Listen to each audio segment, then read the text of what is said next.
There's something wild about catching the universe off guard, being in exactly the right spot, at exactly the right second when the cosmos decides to toss you a curveball. That's what happened on July 1st, 2025.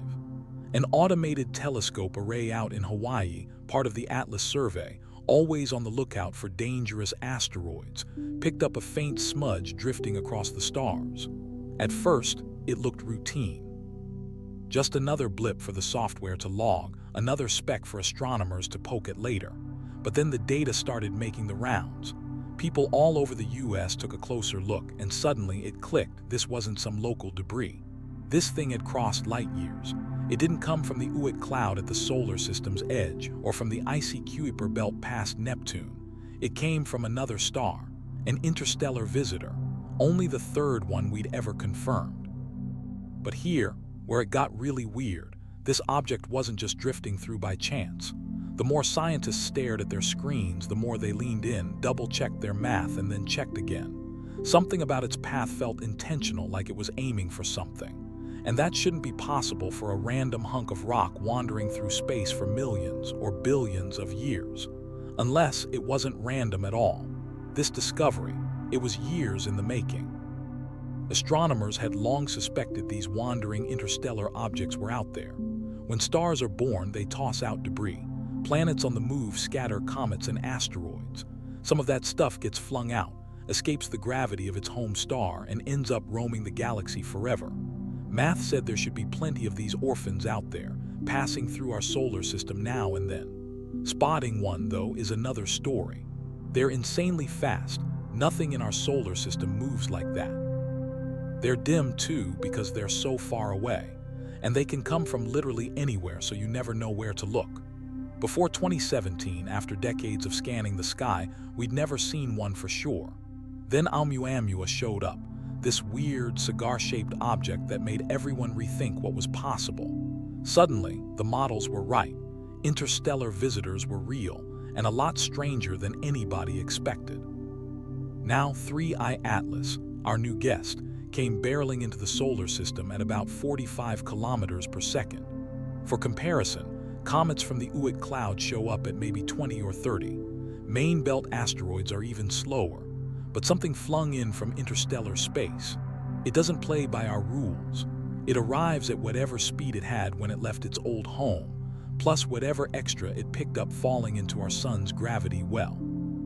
Do the math and it's obvious, 3IATLAS wasn't from around here. Just passing through like a tourist from another galaxy making a pit stop before heading back into the dark. Its name says it all, 3IATLAS, third interstellar object, found by Atlas.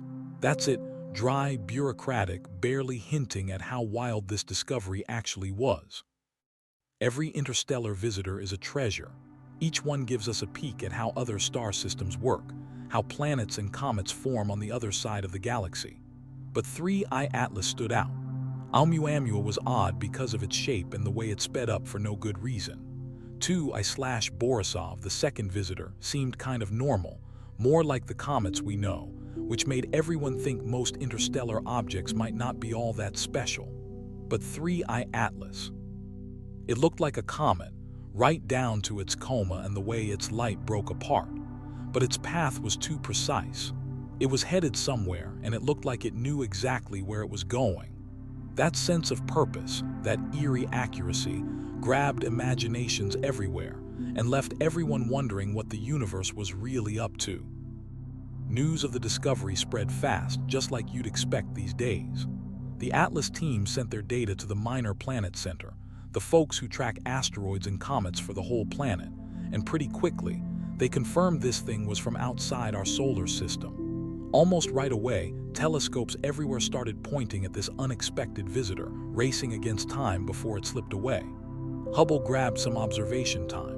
James Webb, our big, shiny, deep space eye, locked on. Ground observatories from Hawaii's Mauna Kea to Chile's very large telescope joined in, swapping notes and schedules. Even Mars orbiters and the Stereo Solar Probe tweaked their instruments, just in case they could catch a glimpse. It was one of those moments when every scientist who could help did. Early results were actually pretty reassuring. 3IATLAS looked like a classic comet.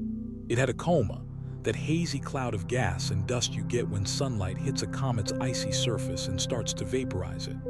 When astronomers broke down the light from the coma, they found water vapor, carbon dioxide, carbon monoxide, all the usual suspects for a comet. Its brightness wobbled in ways that lined up with a spinning, tumbling object, nothing unexpected there.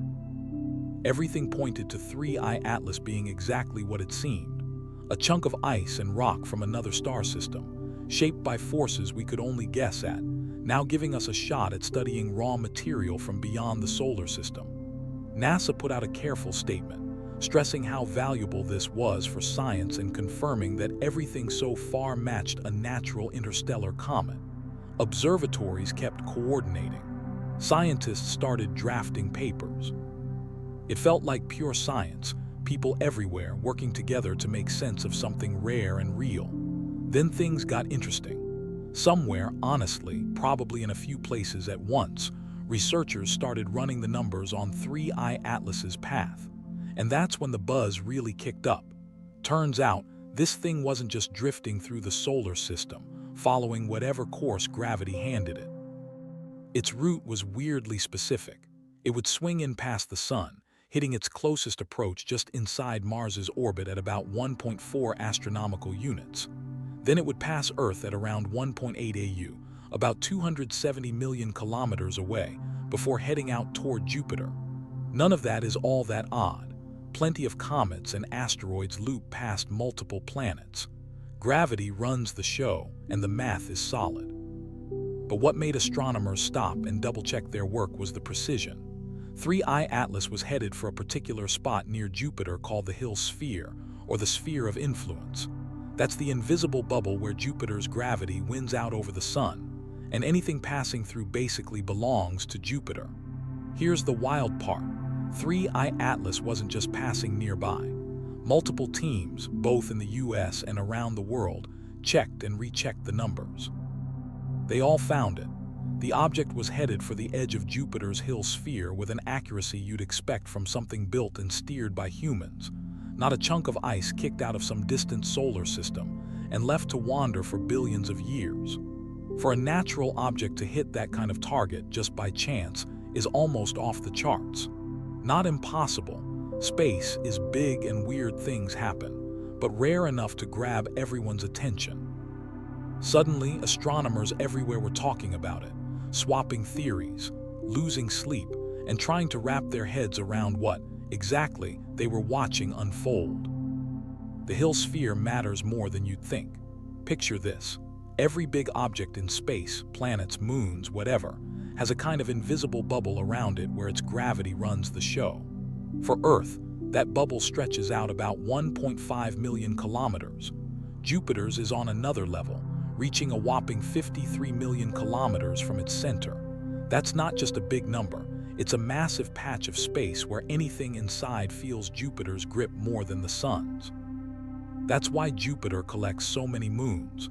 That's also why any spacecraft hopping to stick around Jupiter has to cross that line. Inside the Hill Sphere, things can settle into stable orbits for ages, no constant nudging needed. If you're planning to send a probe to Jupiter, this is the zone you're aiming for. You want to cross that threshold, plant yourself there, and to do that, you need to fly with pinpoint accuracy. Now, 3IATLAS was on a course for Jupiter's Hill Sphere. No rocket engines, just sheer cosmic luck, or so it seemed. Its path would take it within a sliver of an astronomical unit from that invisible boundary.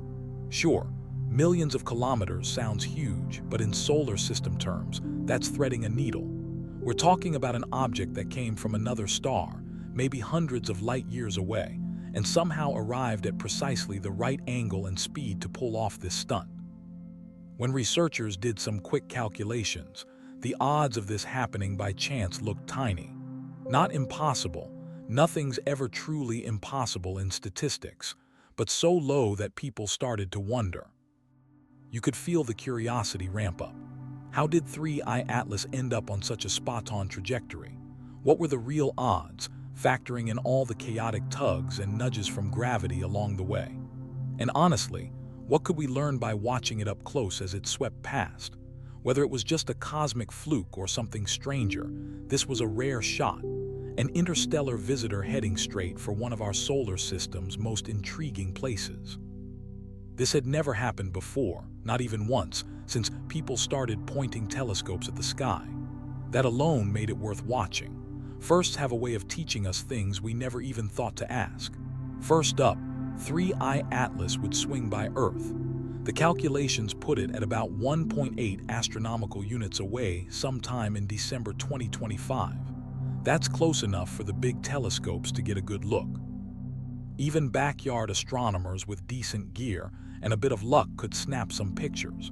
People got excited, as you'd expect. News sites ran stories about an interstellar visitor.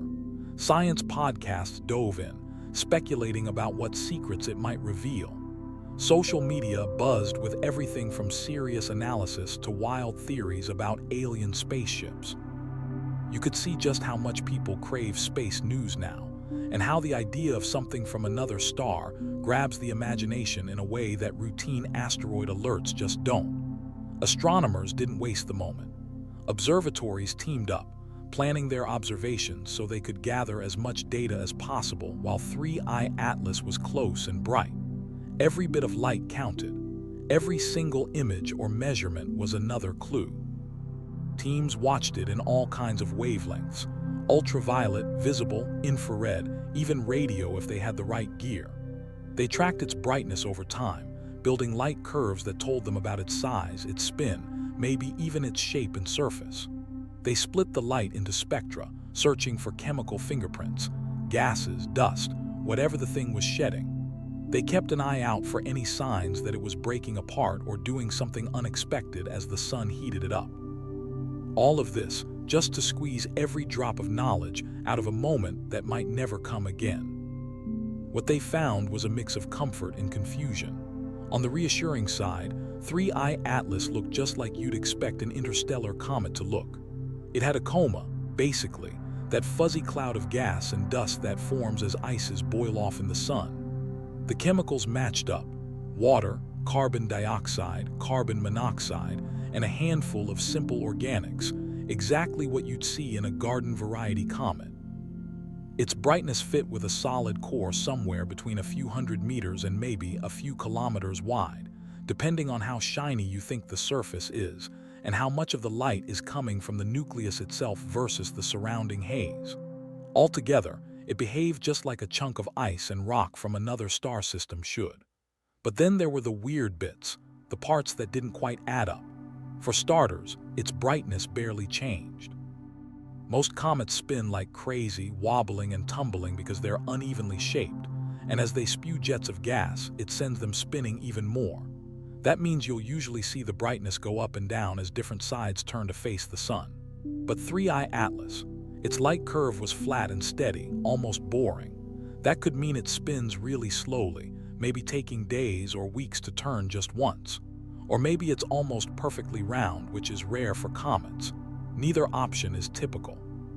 Slow rotations don't usually last. Collisions and uneven jets usually speed things up. And comets are usually lumpy, battered by time and space. So, while this steady brightness wasn't impossible to explain, it definitely stood out. It hinted at something unusual about the comet's structure or its past. Then the thermal data came in and made things even stranger. When the James Webb Space Telescope looked at 3IATLAS in infrared, it saw that the surface temperature was almost the same everywhere. Normally, comets have hot spots where fresh ice meets the sun and starts to vaporize, and cooler patches where dust or crusty layers shield the ice beneath. As the comet spins, these spots move around, giving you a constantly changing thermal map. But with 3IATLAS, the temperature barely budged from place to place. It was as if the whole surface was wrapped in something thick, spreading the heat out evenly. Some scientists thought maybe the nucleus had a thick dust blanket, built up over millions of years drifting through the cold spaces between stars, where nothing warmed it up enough to blow that dust away. That would explain the even temperatures. A good insulator hides hot spots, even if there's ice cooking underneath. There are comets in our own solar system with similar dust coatings. But even the dustiest comets usually start to show thermal hot spots once they get close to the sun and the heat cracks open the surface. The uniformity on 3IATLAS was off the charts. It was odd enough that researchers kept bringing it up in papers and group meetings. But you know what really got people talking? It wasn't the steady light curve or the weirdly even temperatures or any of the scientific oddities. It was the flyby, more specifically, what didn't happen during the Earth flyby. 3IATLAS zipped by at about 1.8 astronomical units from Earth, which is around 270 million kilometers. That's not close in everyday terms. The moon is less than 500,000 kilometers away. But in space terms, it's close enough that any passing probe with halfway decent sensors would get a crystal clear look at Earth. Close enough to see continents. Close enough to catch the chemical fingerprints of our atmosphere, the oxygen and methane that scream life. Close enough to pick up the radio and TV broadcasts we're constantly beaming into space. From space, Earth doesn't exactly blend in. We shine. Our cities burn with artificial light visible from way out, far enough that anyone passing by would spot us without even trying. At the poles, the auroras flicker and dance. We pump out massive amounts of radio energy, basically yelling into the void whether we mean to or not. If something intelligent happened to cruise by, a probe with cameras, sensors, radio antennas, you really couldn't miss us. We'd probably be the most interesting thing in the solar system. And yet, when 3IATLAS swung through, it didn't so much as twitch. No course adjustments, no little blip in its speed that might hint at thrusters firing, nothing turning to point sensors our way. It just sailed on, ignoring the Earth and all our noise and lights as if we were background scenery, not worth a second look. That's exactly what you'd expect from a space rock, honestly. Rocks don't notice things. Comets just follow gravity.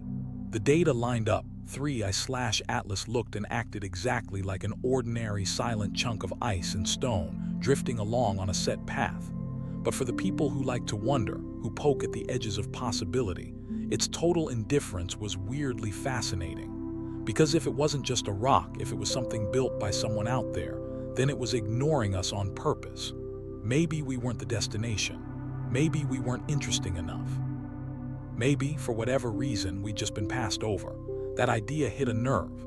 People don't like being ignored, especially not by the universe. We're built to want attention, to matter.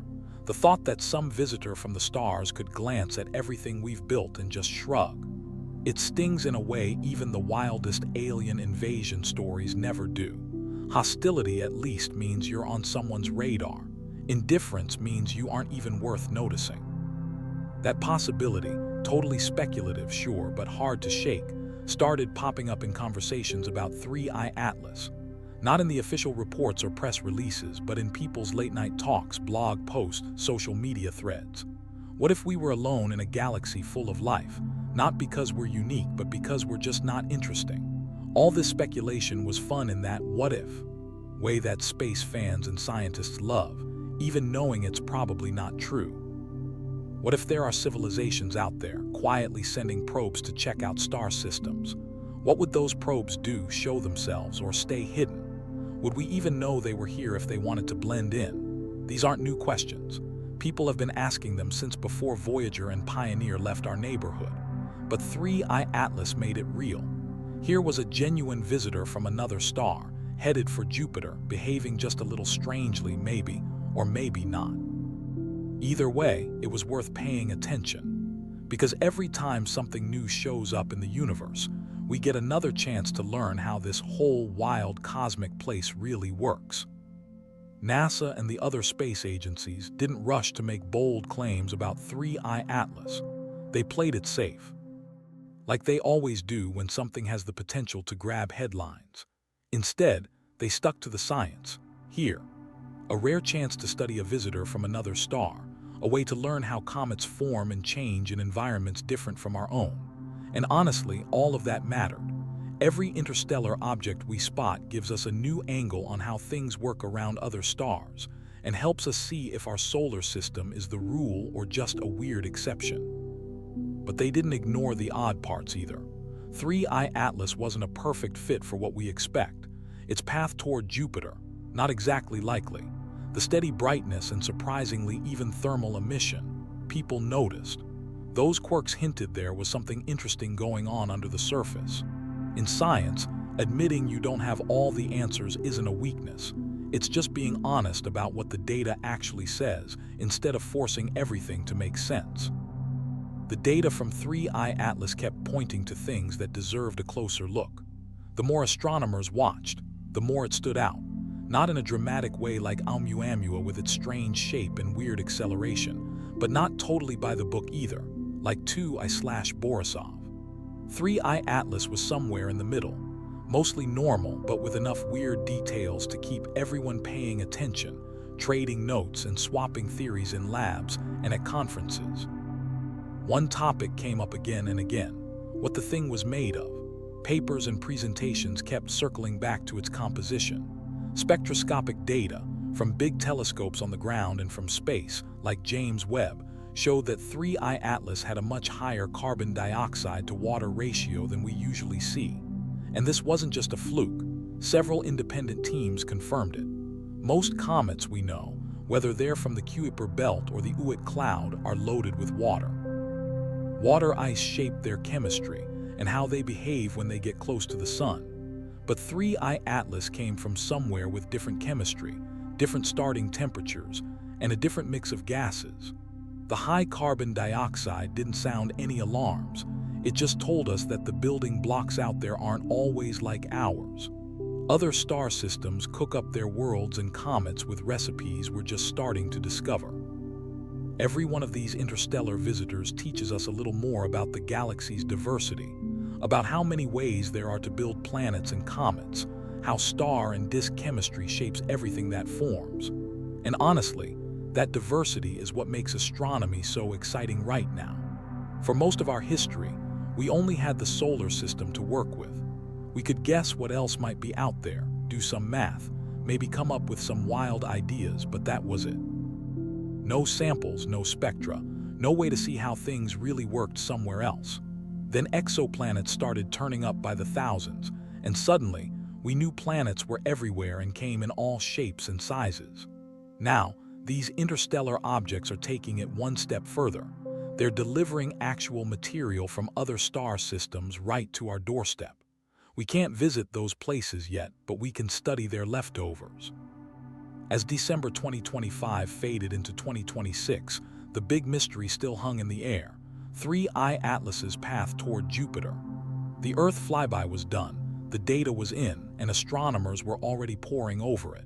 Next up, the approach to Jupiter's Hill sphere, that invisible line where Jupiter's gravity takes over. The latest calculations pointed to mid or late 2026, about 6 to 8 months off. That gave everyone time to plan, to rally the telescopes, and to figure out what to watch for as this cosmic traveler reached its next big moment. The Hill sphere isn't just some math trick.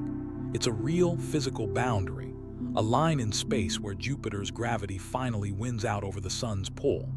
Everything inside this massive bubble, stretching about 53 million kilometers from Jupiter's center, orbits the planet instead of the sun. That's why Jupiter collects so many moons. It's also why any spacecraft headed for Jupiter has to cross that invisible border and settle into Jupiter's gravitational turf. If you're thinking big picture, how you keep an eye on an entire star system for the long haul, the Hill sphere is the perfect spot to park an observation platform. From an engineering or mission planning angle, the advantages stack up. You're far enough from the sun that solar radiation isn't overwhelming. The region's gravitationally stable, so you don't have to waste fuel just to stay put. You get a clear, sweeping view of the inner solar system, all the rocky planets spread out before you. You can watch everything, gather data quietly, and leave the local civilizations undisturbed. Nobody down there even knows you're watching. And you can do this for centuries, maybe thousands of years, with hardly any maintenance. If you're designing a network of probes to explore and monitor the galaxy, you'd put them in places just like this. The Hill spheres around gas giants and systems with interesting terrestrial worlds. It's the logical move. the best answer to a clear problem. That idea, admittedly speculative, bounced around among researchers and enthusiasts following 3IATLAS. It wasn't some conspiracy theory or wild fringe idea. These were people who understood orbital mechanics and mission planning, looking at the object's path and thinking, yeah, that's exactly where I'd go if I wanted to keep tabs on this solar system for a long time. The fact that a natural interstellar object just happened to be heading there, and with such accuracy, caught people's attention. Probably just a coincidence. Still, not the kind you ignore. As more data rolled in and people refined the object's orbit, the weirdness of its trajectory became a running topic. Some researchers, especially those who deal in probability and statistics, crunched the numbers to see just how unlikely this path was. They built models of random interstellar objects zooming through our solar system, tinkered with initial speeds and angles, and ran millions of simulations to figure out how often something would naturally end up on a Hill sphere intercept. The details varied, as stats always do, but the bottom line stayed the same. This kind of trajectory was rare.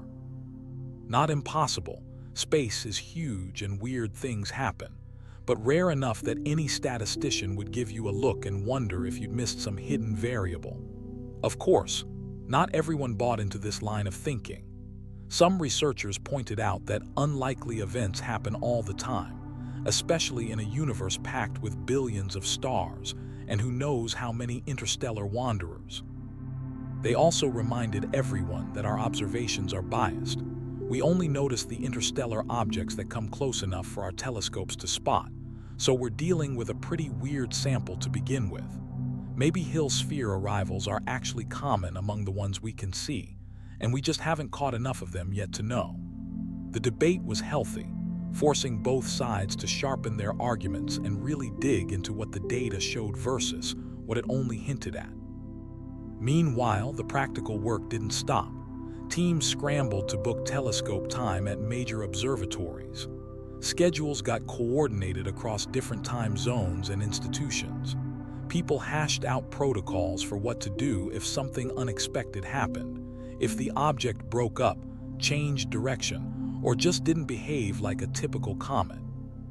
The mission was simple: keep 3IATLAS under constant watch as it moved through Jupiter's Hill sphere, looking for any sign of unusual activity, anything that might reveal what this visitor really was and where it came from. If the object was going to pull off something weird, this was the moment. Jupiter's gravitational neighborhood is wild. Tidal forces there can really mess things up. They stretch and squeeze anything passing by, and if it's not held together well, forget it. That's how Shoemaker-Levy 9 broke apart before its big, fiery crash into Jupiter back in 1994. Telescopes all over the world caught the show. If 3IATLAS was just a loose pile of rocks instead of a solid block, you'd expect to see it come apart or start shedding fragments as it got close. And then there's Jupiter's radiation belts, packed with high-energy particles thanks to the planet's beefy magnetic field. If the object's surface was sensitive, that bombardment could spark extra outgassing, maybe even give away something new. People had all these scenarios in mind, building them into their observation plans. But then there was the wilder idea, the one scientists didn't talk about much in public but couldn't quite let go of late at night. What if the object actually deployed something? Imagine 3IATLAS as a carrier, a mothership hauling smaller probes between the stars. The Hill sphere, right where Jupiter's gravity dominates, would be the perfect place to drop them off. Any tiny probes released there could settle into stable orbits, maybe around big moons like Europa or Ganymede, or park themselves at Lagrange points where things are calm. And spotting them wouldn't be easy. Small objects, especially if built to be sneaky, are tough to catch. If they had dark surfaces and weren't leaking gas or heat, they'd practically vanish, unless they happened to block a star or something bright. Still, that possibility was too interesting to ignore. Teams put together plans just in case. They knew what to look for: faint objects peeling away from the main body, each on its own path, something that looked like a planned maneuver, not just a random breakup. They'd check for any heat signatures that might mean engines firing up, and they'd keep an ear out for weird radio signals, just in case the probes tried to talk to each other. Nobody actually expected this. The smart money said 3IATLAS was just another wandering rock, about to drift through Jupiter's territory, then head back out into the dark, its secrets intact. But science demands you stay open to surprises. Sometimes, every so often, the universe throws something wild your way. Meanwhile, the media coverage around 3IATLAS grew up a bit as the months rolled on. At first, the stories just stuck to the facts. Hey, we found another interstellar object, the third ever, and it's cruising through the inner solar system. Those early pieces explain the basics, what these objects are, why they matter, what we might learn from watching this one. But as its strange path became clearer, the tone shifted. New articles started poking at the idea, carefully, always as speculation, that maybe, just maybe, 3IATLAS wasn't just a regular comet. The headlines got a little more dramatic. Some outlets leaned into the mystery, tossing around words like alien probe and unanswered questions. Others kept things steady, laying out the scientific arguments without hyping them up, explaining why some researchers were intrigued but reminding everyone that, officially, this was still a natural object.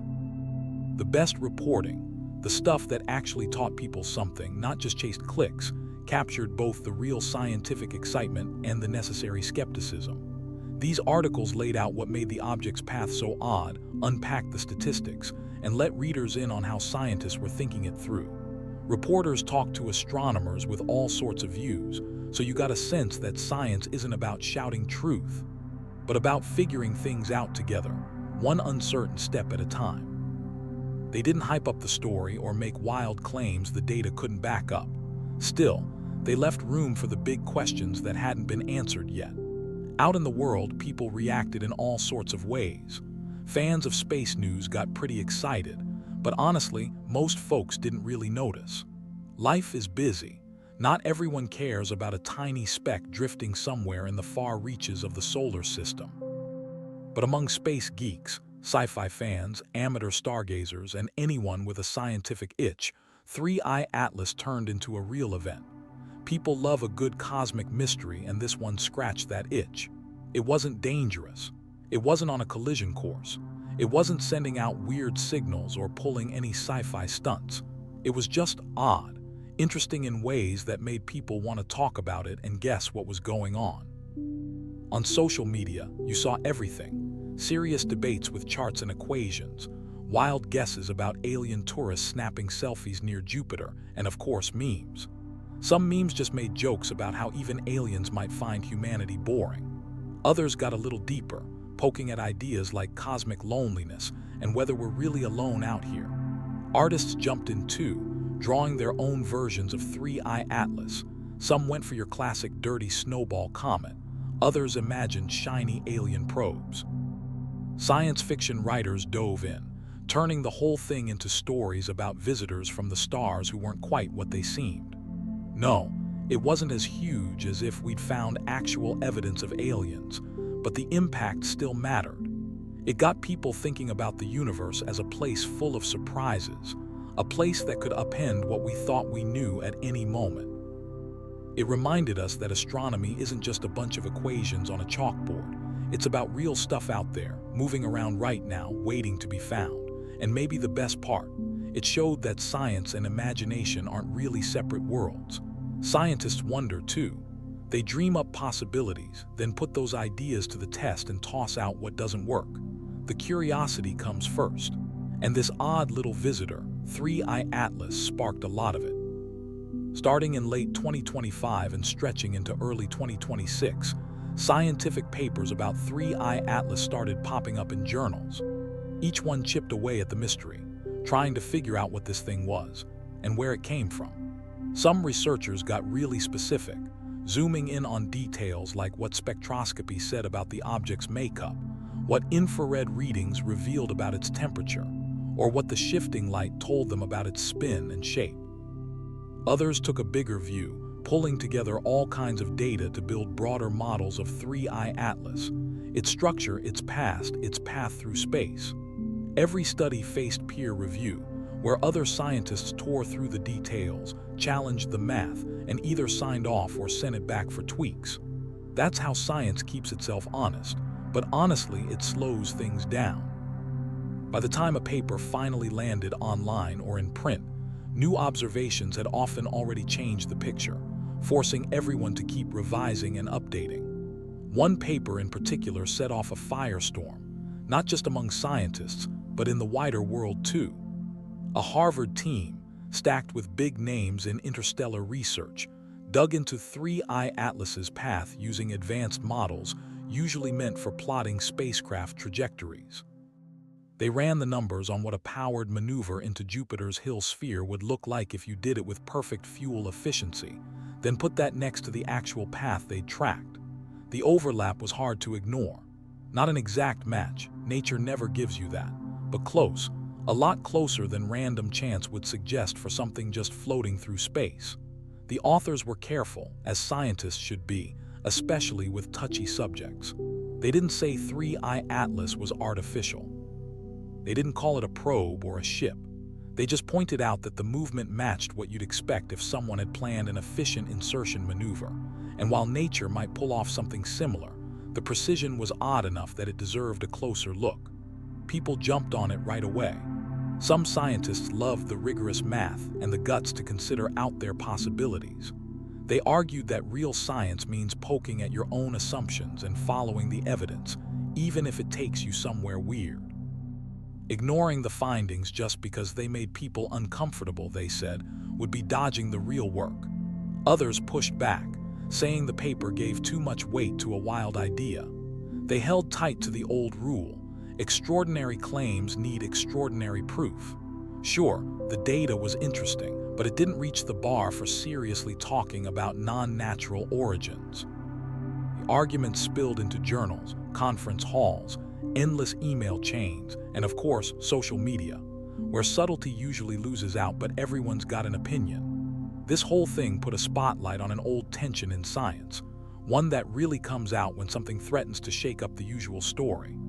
Scientists are taught to be careful, to stick with natural explanations unless the evidence absolutely forces a rethink, and to be skeptical of anything that blows up the current consensus. That's important. It keeps science from getting hijacked by every wild theory, and it makes sure the big shifts only happen when the facts demand it. But science also needs people willing to chase strange ideas, question the usual dogma, and remember that what sounds impossible today might be obvious tomorrow. History's full of examples. Mainstream science has laughed off ideas that turned out to be right, and major breakthroughs have come from people who just wouldn't stick to the script. 3IATLAS landed smack in the middle of all that uncertainty. Most scientists agreed it was probably a natural object. The data pointed that way. Still, it was weird enough that ignoring other possibilities too quickly would have been careless. The best researchers knew this. They worked hard to stick to the evidence, questioning their own assumptions and figuring out what else they needed to clear up the confusion. They aimed for real rigor, but kept their minds open. From the outside, the process looked messy, sometimes even a bit chaotic. Honestly, that's just science at its best. Artificial intelligence started to play a bigger and bigger role in all this. These days, astronomy churns out more data than people could ever hope to check by hand. Every night, telescopes snap millions of pictures, each packed with countless points of light, mostly stars and galaxies, but sometimes asteroids, comets, satellites, or something stranger. Picking out the interesting stuff from that mountain of data is like hunting for a particular grain of sand on an endless beach. Technically possible, but not a job for humans alone. That's where AI and machine learning step in. You can train algorithms on huge sets of images so they learn to spot patterns, notice oddities, and flag anything that might deserve a closer look. These systems can catch dim, moving objects that a person would never notice, even after staring at frame after frame.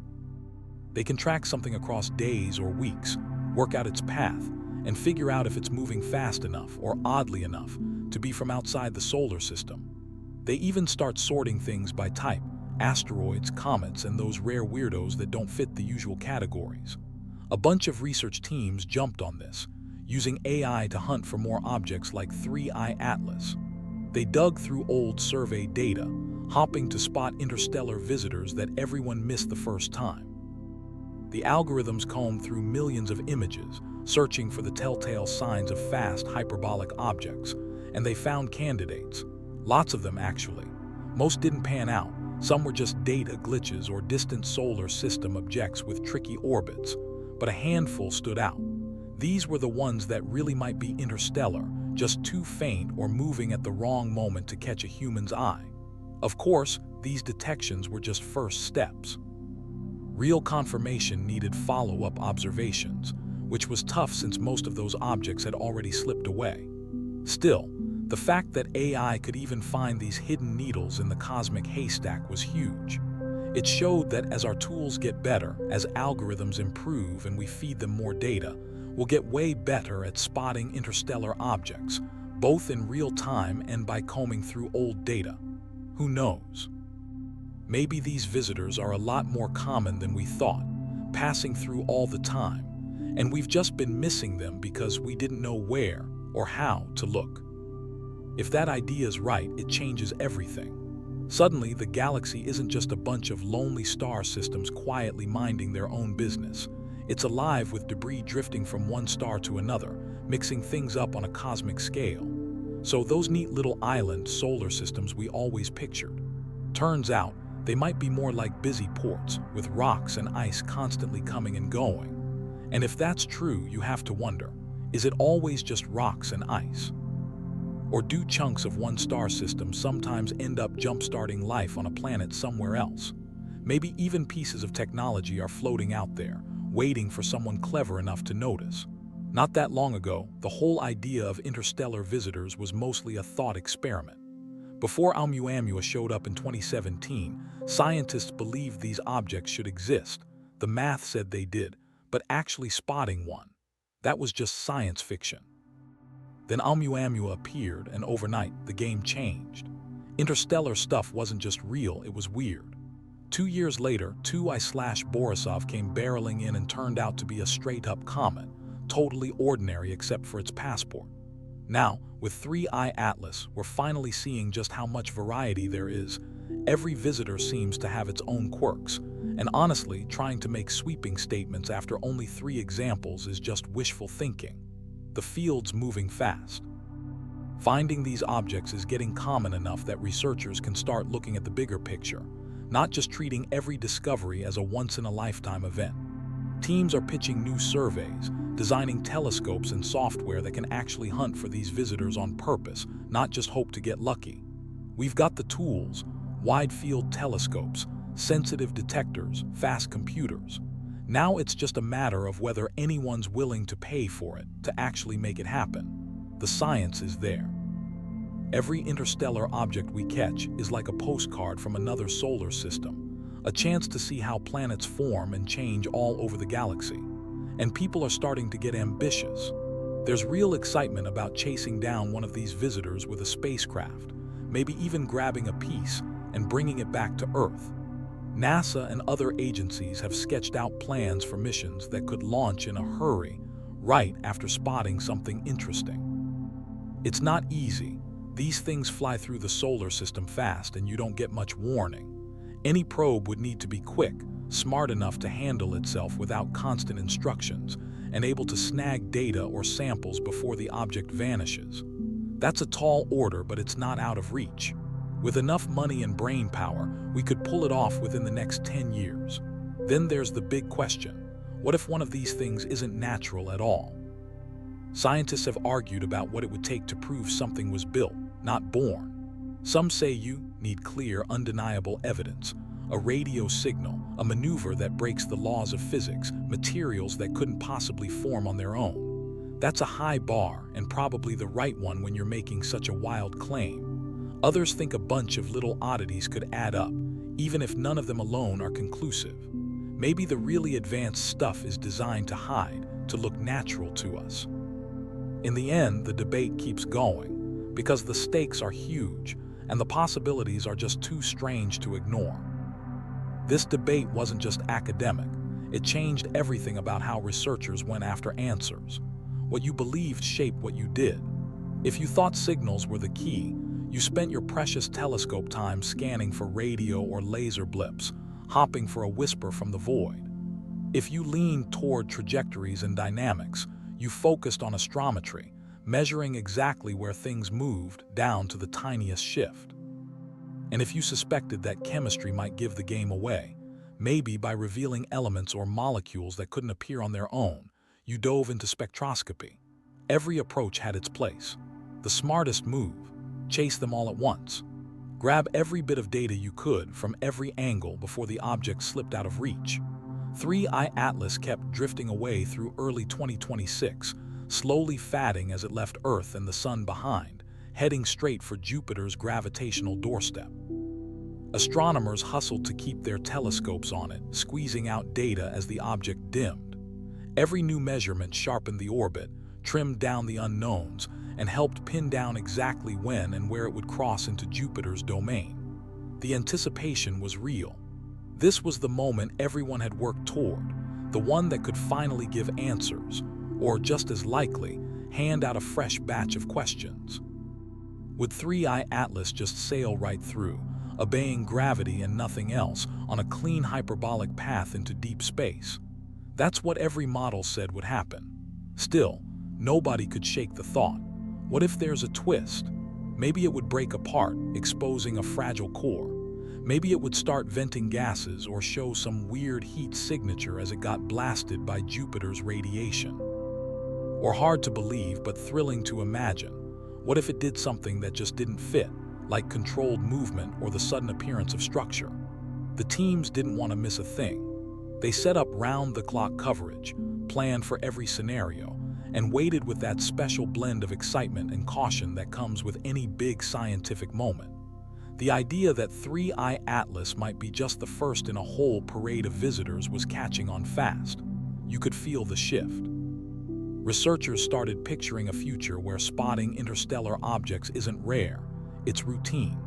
Better telescopes, smarter algorithms, and non-stop sky surveys meant it was just a matter of time before more of these travelers showed up.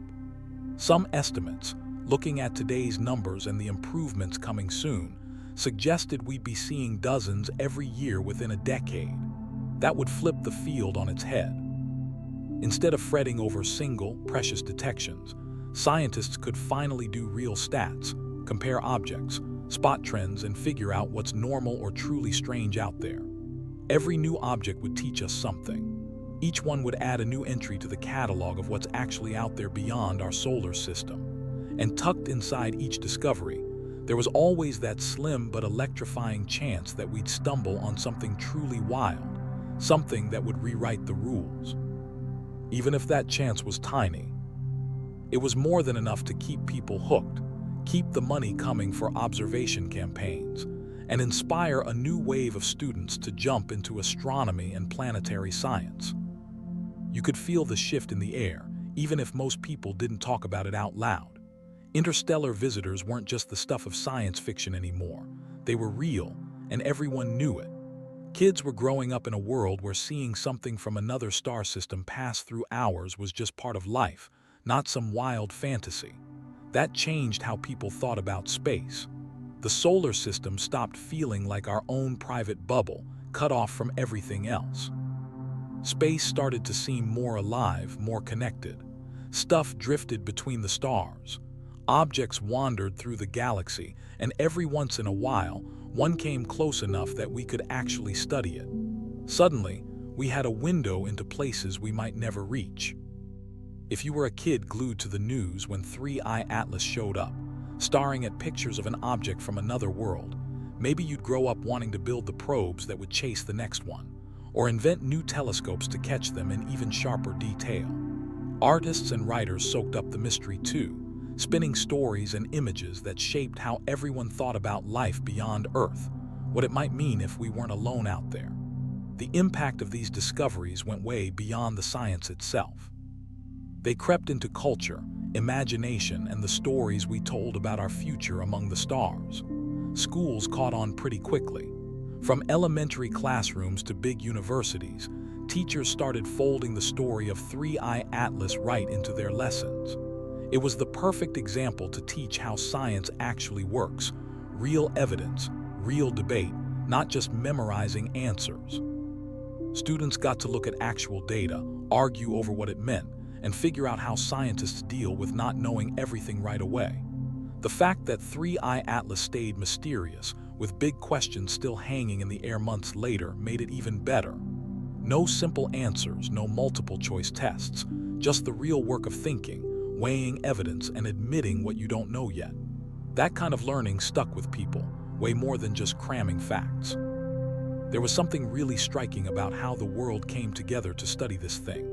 In a time when politics and nationalism kept people divided, here were telescopes from everywhere. America, Europe, Asia, South America, Australia, Africa, all pitching in. Scientists from all over the globe shared data, coordinated schedules, jumped on video calls, and put aside their differences because they all wanted the same thing: to understand this visitor. Even when researchers came from countries that didn't get along, curiosity and the drive for discovery pulled them together. Studying 3IATLAS was a reminder that some things pull us past the lines we draw between ourselves. The universe isn't owned by any one country or culture. It's out there for everyone. Figuring it out takes all of us working together. That sense of shared purpose, of people teaming up to tackle something bigger than their own backyard problems, was maybe the most hopeful part of the whole story. It showed that when we look out at the stars, we can actually work together, even when that seems impossible down here on the ground. By the time winter faded into spring, and spring started to look like summer in 2026, the excitement around the Jupiter flyby was really picking up. The exact timing was still a little fuzzy. Tiny differences in the math meant the big moment might land in July or August, but the gears were turning everywhere. Teams were locking in their observation schedules, getting their software and data pipelines ready so they could process everything fast. Journalists lined up interviews and background pieces. Even amateur astronomers were syncing up their plans, eager to chip in with whatever they could catch from their own backyards. Everyone wanted to be part of it. Everyone was watching. The attention locked on this one object felt unreal, nothing like the occasional buzz over a solar eclipse or a rare planetary shadow. This was something new. It wasn't on a schedule, and it wasn't from around here. We were looking at a visitor from another star, sailing right up to a major gravitational crossroads in our solar system. Scientists kept poking at the data, amazed and a little baffled. Was it finally going to show us what it was when it reached Jupiter? Would we get real answers for once? Or would it just slip by, quiet as ever, leaving us with the same old questions, just dressed up in better numbers? That uncertainty was a thrill, but it drove people nuts too. We live in a world where surprises are rare.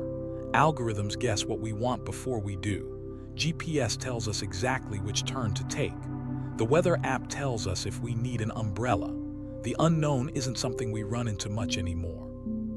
We've made life so neat and predictable, it's easy to forget what it feels like to run into a mystery that nobody's solved yet. 3IATLAS brought that feeling back. It was right there in the sky, a real thing, something we could measure and analyze and argue about. And yet, even after months of study, it just wouldn't give up its secrets. Honestly, that was the most valuable part. The mystery itself reminded everyone that the universe doesn't fit neatly into our charts and theories.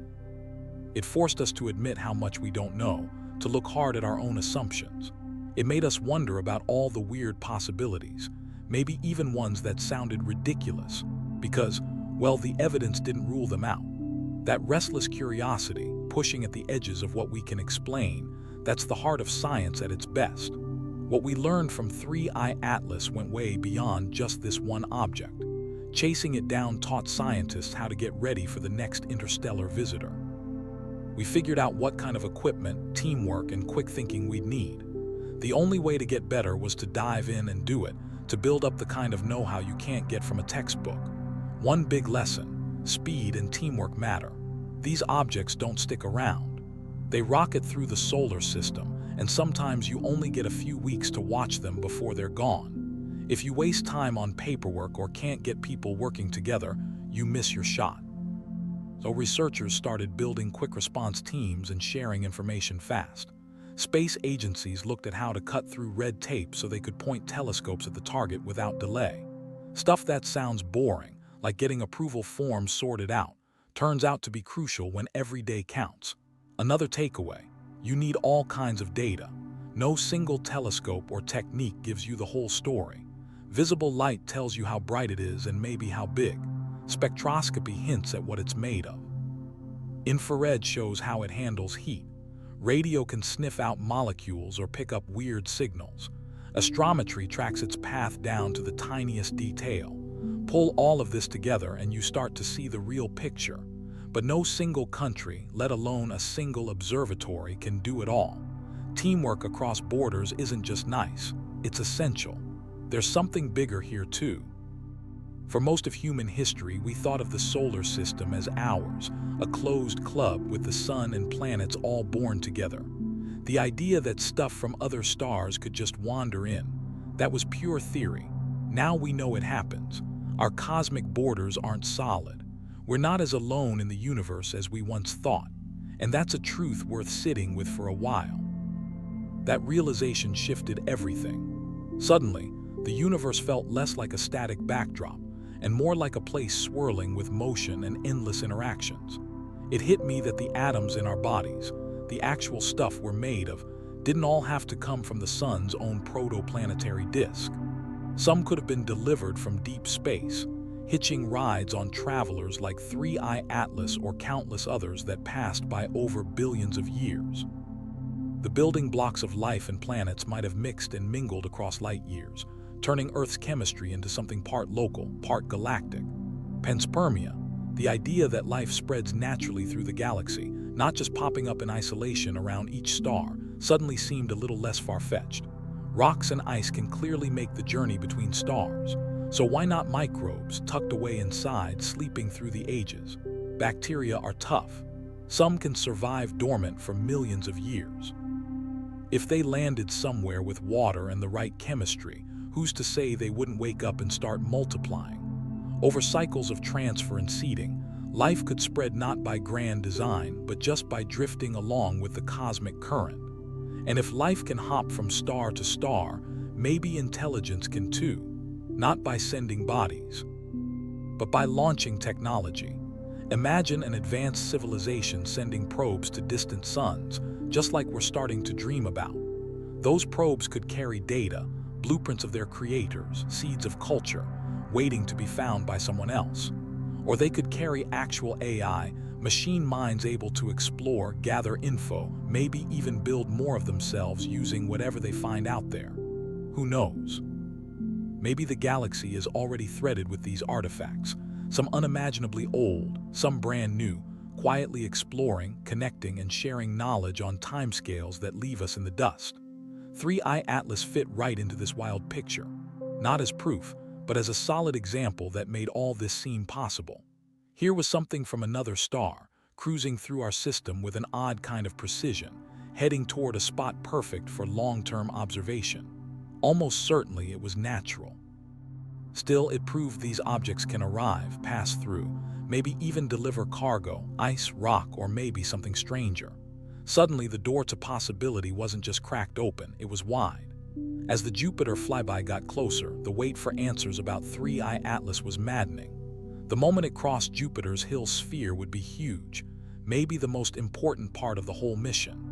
If anything weird happened, anything that couldn't be chalked up to natural causes, the debate would explode.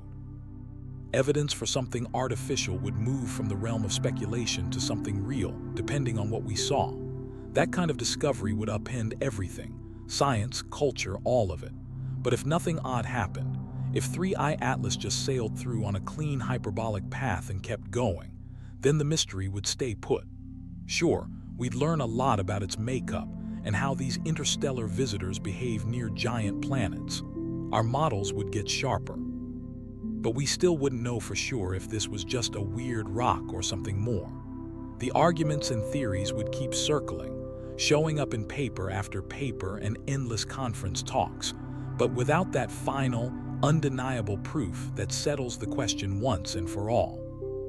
Either way, we'd learn something big.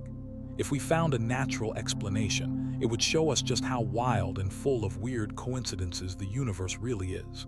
The sheer size and age of everything out there almost guarantees that rare, unlikely things pop up all the time. It's a reminder to stay skeptical. Our minds are always searching for patterns, even in randomness, and sometimes we just see things that aren't really there. That's a lesson in humility if there ever was one. But if we confirmed something artificial, that would flip the script completely. Suddenly, we're not alone. Intelligence exists elsewhere, maybe way beyond anything we've ever imagined, and it's managed to reach us, or at least leave a trace in our neighborhood. Our whole idea of our place in the universe would shift overnight. We'd have to rethink what the future even means for humanity. Honestly, it would be the biggest discovery in our history. Still, the most likely outcome is just more uncertainty. We'd come out of all this with more data, sure, but no clear answer. The scientific view would stick with probably natural, just because extraordinary claims need extraordinary evidence. But the debates wouldn't stop. People would argue about probabilities, keep gathering data, chase new ideas. Some researchers wouldn't let it go. They'd keep looking, keep questioning, keep hopping for a breakthrough. Frustrating, maybe, but that's how science really works most of the time. We don't usually get clear answers. What we get is slow, steady progress, a pile of evidence that eventually leans one way but never quite lands with absolute certainty. While we waited and watched 3IATLAS drift toward Jupiter, the story itself did something important. It reminded us that the universe can still surprise us, that wonder isn't dead, that there are real mysteries left to chase. That's rare, especially when the news is packed with fake outrage and algorithms just feed us what we already think. Here was a story you could follow without knowing the ending. You could look at the evidence yourself, think for yourself, and just wonder. And underneath it all lingered a tougher idea. Maybe the universe really is indifferent. Maybe Earth and humanity just aren't interesting enough for some far-off intelligence to bother with. It's a sobering thought, but worth considering. Because even if 3IATLAS turns out to be natural, the real question doesn't go away. If there's other intelligence out there, if someone else has made it farther than us, who's to say we'd even make their radar? We love to picture first contact as this huge, world-changing event for everyone involved. But maybe that's just us, letting our egos do the talking. Think about how we treat nature here on Earth. We talk a lot about valuing biodiversity and studying ecosystems. We say we want to protect endangered species. But let's be honest, most of us don't bow down to every ant colony. We don't stop everything to talk with every crow or dolphin, even though we're just starting to understand how clever they really are. Usually, we notice them, maybe study them if we're into that sort of thing, but mostly we get on with our lives. They're part of the world, interesting, sure, but they're not the focus of our daily plans. Now, imagine a super advanced alien civilization looking at us. They might see humanity the same way. We're interesting, probably worth jotting down in a logbook. But why would they go out of their way to talk to us, especially if we're still stumbling through our early tech years and don't have much to offer that they haven't seen before? It's a little humbling, honestly, but at the same time, it takes some pressure off. We can keep growing, keep trying things, mess up, succeed, whatever, all on our own terms, without feeling like we have to impress some audience watching from Andromeda. We get to learn and explore just because we want to, not because anyone else is grabbing us. Whatever the real story behind 3IATLAS turns out to be, it's now part of our big, unfolding story about waking up to the universe around us. Maybe, one day, future humans will look back at this moment and call it a turning point. Or maybe they'll just see it as a footnote. They'll have answers to questions we're still arguing about. They'll know for sure if we're alone or surrounded by other minds, if the galaxy is empty or buzzing with life. From their spot in the future, all our confusion and debate might look kind of charming. Or maybe it'll look like the first step toward real understanding. But for us right now, this is all happening in real time. The uncertainty is right here, and we're doing what we can with the tools we've got. Telescopes are aimed at the sky. Data is coming in. Scientists are arguing and picking apart every detail. The object itself doesn't care. It just keeps moving, following the rules of physics we think we know, even if those rules still catch us off guard sometimes. We crave neat stories. A beginning, a middle, an end. Clear answers. Is 3IATLAS a comet, or is it a probe? Are we alone, or is this the universe's way of saying hello? But the universe isn't here to tie up loose ends for us. It doesn't arrange itself to fit our need for closure. Some things stay unclear. Some mysteries just linger. Sometimes the truest thing you can say is, I don't know. Maybe we never will. But there's value in that too, in living with not knowing, in staying curious even when there's no instant payoff, in keeping at it, asking questions, watching, thinking, even when the answers are nowhere in sight. That determination to keep searching, even when you can't see the finish line, that's what makes science worth it. It's also a big part of being human, the drive to wonder, to investigate, to imagine, even when the universe seems quiet. So as summer 2026 crept closer and the big moment near Jupiter approached, all these ideas, scientific, philosophical, technical, cultural, came together at a single point in space. An object from another star crossing into the gravitational reach of our solar system's giant. What would happen? No one knew. What would it mean? Still up in the air. But people kept watching, kept wondering, just like we always have and probably always will, as long as someone's staring up at the night sky and asking, what else is out there? That last countdown to the Hill sphere. It ticked down from weeks to days. Observation plans were set. Teams waited ready. The world, or at least the part of it that cares about this stuff, held its breath, half hopping for a breakthrough, but mostly expecting the mystery to stick around a little longer. 3IATLAS drifted through the dark, silent and far from home, secrets in tow, heading straight for a collision with gravity and the pull of planets. Pretty soon, those secrets would be out in the open, or at least we'd get a better look. Maybe we'd understand more. Maybe we'd just see it clearer with a little less guesswork. The story kept moving the way all real stories do. The universe, stubborn as ever, refused to stand still. Looking at 3IATLAS next to the earlier interstellar visitors, you start to see both similarities and big differences. Oumuamua showed up first, back in October 2017, and nobody saw it coming. That thing was weird, long and skinny, 10 times as long as it was wide, not like any asteroid or comet we'd seen in our solar system.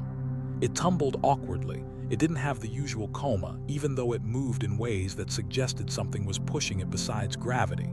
It came barreling in from the direction of Vega, and the whole package was just strange. People argued for months. Was it natural or built by someone or something? Years later, scientists still can't agree on the explanation. Then came 2I/Borisov in August 2019. This one was almost boring by comparison.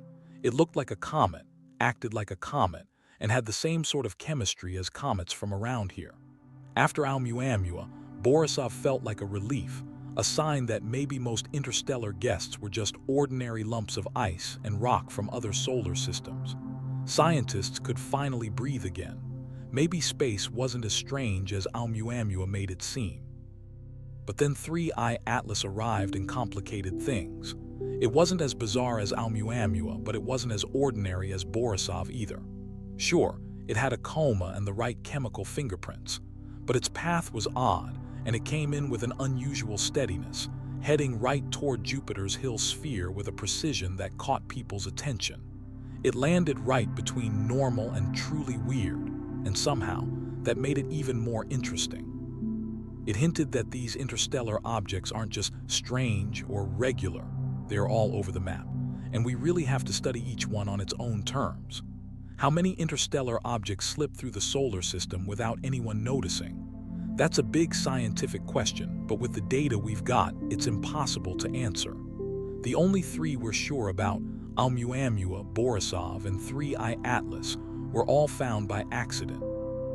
They were caught by sky surveys looking for other things, and only because they happened to be bright enough in the right place at the right time. For each one we spot, who knows how many we miss? Some are too small, too far from the sun, moving at odd angles, or just unlucky enough to pass through when nobody's looking that way. Theorists run the numbers and figure that interstellar objects should pass through the inner solar system several times a year, maybe even several times a month if you count the tiny ones. But finding them, that's a whole different challenge.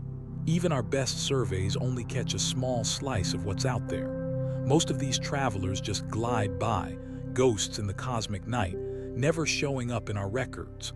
So, Oumuamua, Borisov, and 3IATLAS probably don't represent the full range of what's out there. They're just the ones we've managed to spot, picked out by the quirks of our technology. Big enough, close enough, or lucky enough to show up while our telescopes were pointed in the right direction. The real population is almost definitely much stranger and more varied, with plenty we'll never see and maybe a few so odd we wouldn't even recognize them if we did. Boosting our detection abilities quickly became a top priority. The next wave of survey systems promised big leaps, wider fields of view, sharper detectors, and way faster data processing. Put all that together, and suddenly you're catching way more objects, possibly hundreds of times more. The Vera Rubin Observatory is about to kick off full operation soon and will scan the whole visible sky every few nights, churning out a flood of data we've never seen before. Nothing else comes close to its power to spot faint, fast-moving objects. In a decade, we could have catalogs filled with hundreds of interstellar visitors, finally enough to start asking real questions about what these things are and where they come from. Still, no matter how good our surveys get, we'll always miss some. The solar system is huge. Most of it is just empty space.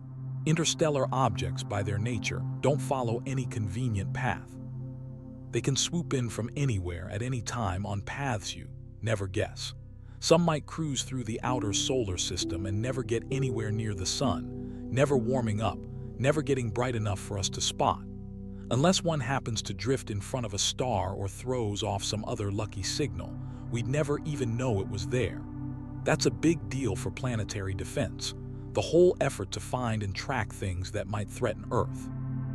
Interstellar objects move fast, so if one did line up to hit us, we'd have almost no time to react. Our current defense systems are built to track asteroids and comets from our own solar system, stuff we can watch for years before it comes close.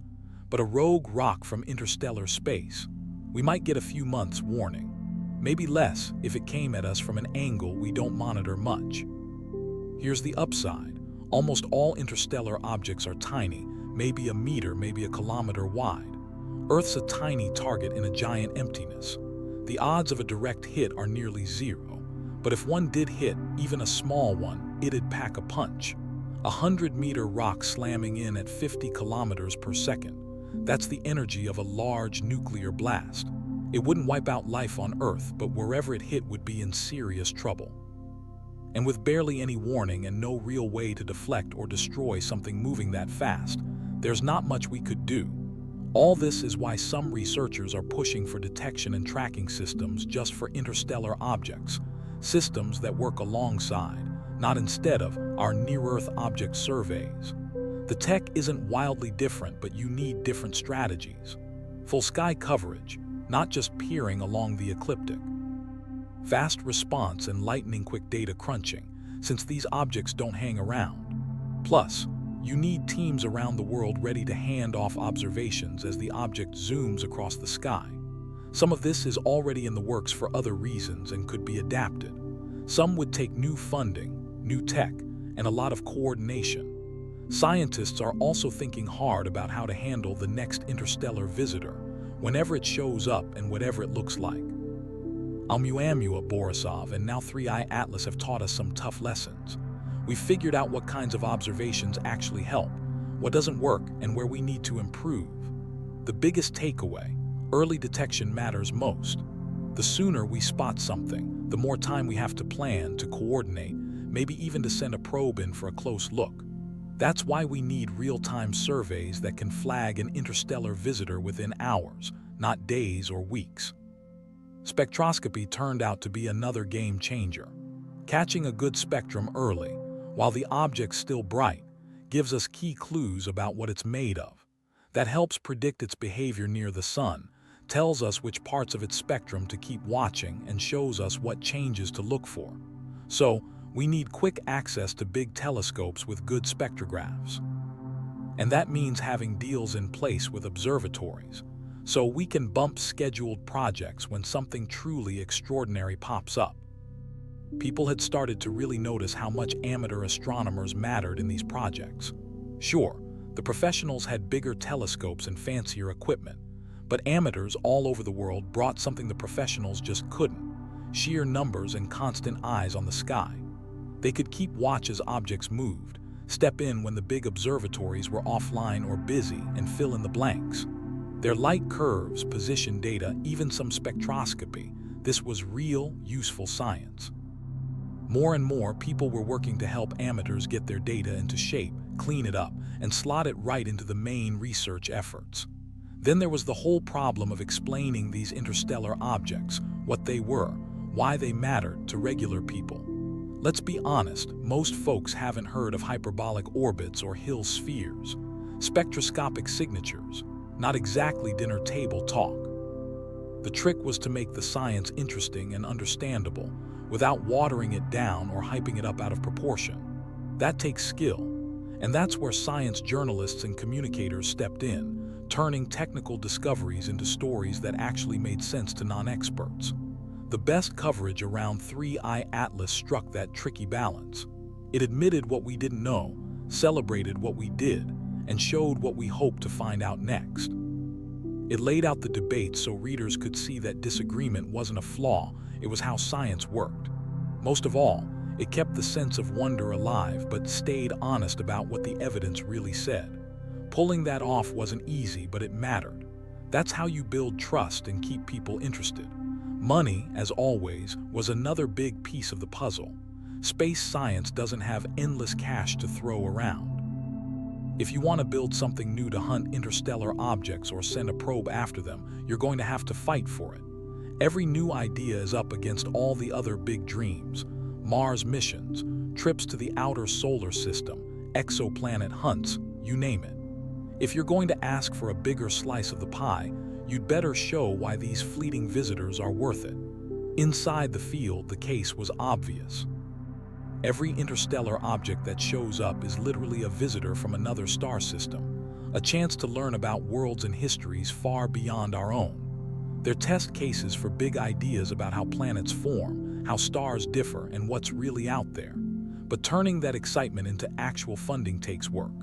You need to make your goals clear, show what you'll find, and convince people that the payoff justifies the investment. Public interest helped a lot. When 3IATLAS made headlines and people tuned in, that sent a message. Politicians noticed, and so did the agencies handing out the money. The buzz might quiet down after a while, but it left a mark, reminding everyone that space still fires up the imagination, and that spark has its own kind of value beyond the science alone. And you couldn't separate 3IATLAS from bigger questions, like the search for extraterrestrial intelligence. SETI usually means scanning for signals, radio, optical, just in case someone out there is trying to say hello. The idea is simple.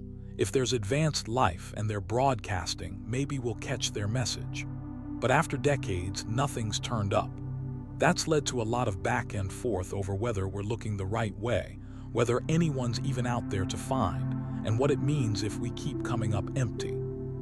3IATLAS tossed out a different idea for making contact. Instead of blasting signals into the void and hoping someone's listening, maybe a smart civilization would just send out physical probes. Imagine tiny machines packed with their own power and gear, built to last millions of years. They'd fly out to interesting star systems and check things out up close, grabbing way more detail than any telescope ever could. If those probes were clever enough, they could pick what to study, react to weird surprises, and decide for themselves whether, when, or even if to reach out. People have kicked this idea around for ages. Scientists call them things like Bracewell probes or von Neumann probes if they can copy themselves. But that always felt a bit sci-fi until we actually spotted interstellar objects, real stuff like Oumuamua, Borisov, and now 3IATLAS, shooting through our own solar system.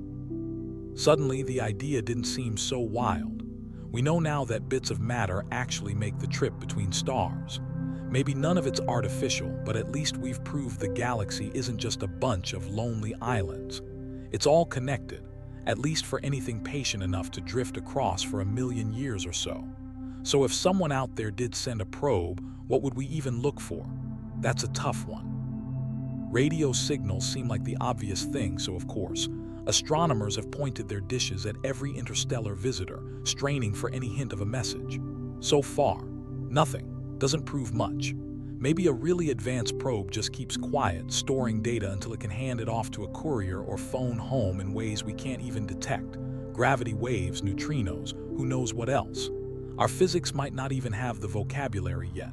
Odd flight paths are another clue. Nature mostly sticks to gravity's rules. So if something suddenly veers off course or accelerates in a way we can't chalk up to physics, no outgassing, no sunlight pressure, that's a big red flag. 3IATLAS caught people's attention because its path was so precise, pushing the edge of what we'd expect for a dumb, natural object. If we ever spot one of these visitors making sharp turns or moves that basic physics just can't explain, well, that's tough to ignore. Material clues could help too. If we ever got a close enough look to spot weird metals, pure silicon, or anything that screams manufactured, that would be pretty compelling.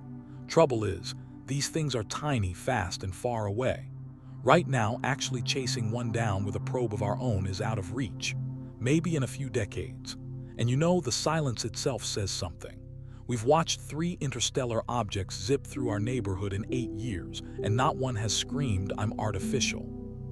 If alien probes were everywhere and wanted to be noticed, we'd probably have picked something up by now. So either probes are rare, they're sneaky on purpose, or we're just not looking the right way. Really, all the options are still in play. Nothing we've seen so far rules anything out. That's annoying if you're hungry for answers, but honestly, it's fair. 3 data points just aren't enough to build a real picture. We need more discoveries, sharper observations, and most of all, patience. This is going to take time, and there's no shortcut to real understanding. The countdown to 3IATLAS crossing Jupiter's Hill sphere stretched through the early summer of 2026. By late June, it was finally close enough for the big telescopes to catch every day. Teams tracked the object non-stop, updating orbits, watching for any flicker or odd shift in its light that might hint at something new. The thing stayed stubbornly faint, barely visible except with the most powerful equipment. Still, it was there, inching closer to its moment with Jupiter's gravity. As the date got closer, the news cycle woke up again. Stories popped up everywhere, reminders about 3IATLAS, easy explanations of what the Hill sphere even is and why anyone should care, a little cautious guessing about what might happen next. Some journalists played it straight, chalking the whole thing up as another step in humanity's growing catalog of cosmic visitors. Others leaned hard into the mystery, tossing around talk of unknowns and letting their readers imagine what science hadn't yet explained. Both angles worked. Both got people interested. Social media lit up too. Astronomy forums, science subreddits, Twitter, everywhere people shared telescope photos if they had the gear, swapped the latest updates, argued over what it all meant, or just joined in to say, "I'm watching too." There was something deeply encouraging about it. Strangers around the world, most of whom would never meet, were drawn together by the same strange object from another star. In a time when everyone talks about how divided we are, this was proof that curiosity could still unite us. As the final days ticked down, the research teams felt the pressure and excitement. Observation times were nailed down. Backup plans stood ready for bad weather or busted equipment. Data pipelines were primed. No one wanted to miss a thing. Everyone knew this was rare. Whether 3IATLAS gave up its secrets or stayed mysterious, this was the moment, the point in its journey when it would be at its most interesting. And then the day came. Around the world, telescopes locked onto the right patch of sky. Data started pouring in. Researchers hunched over screens, watching charts and images update almost in real time. For a moment, the world, or at least the corner that cared, held its breath. Whatever happened next would go into the record books. People would argue about it for years, comb through the data, try to figure out if it answered old questions or just raised new ones. Maybe it would prove the ordinary explanation. Maybe it would upend everything. Either way, an interstellar object crossing Jupiter's Hill sphere was a milestone, another marker in our long effort to figure out the cosmos. Meanwhile, the universe just kept going, oblivious to our excitement. It did what it always does, followed its rules, played out its patterns, unaffected by any stories or meaning we tried to pin on it. And we, small and persistent, kept watching, measuring, thinking, always trying to carve out a place in something unimaginably vast. But the real story of 3IATLAS, like all stories about discovery, wasn't just about the object. It was about us, what we choose to notice, the questions we bother to ask, how we deal with the unknown, what we do with whatever answers we manage to find. It was about the restless urge to explore, to push past the boundaries, to wonder what else might be hiding out there. That curiosity, refusal to just accept not knowing, would outlast 3IATLAS. It would outlast the next interstellar visitor. And the one after that. As long as people looked up at the night sky and wondered, that question would keep echoing. What is that, and what does it mean?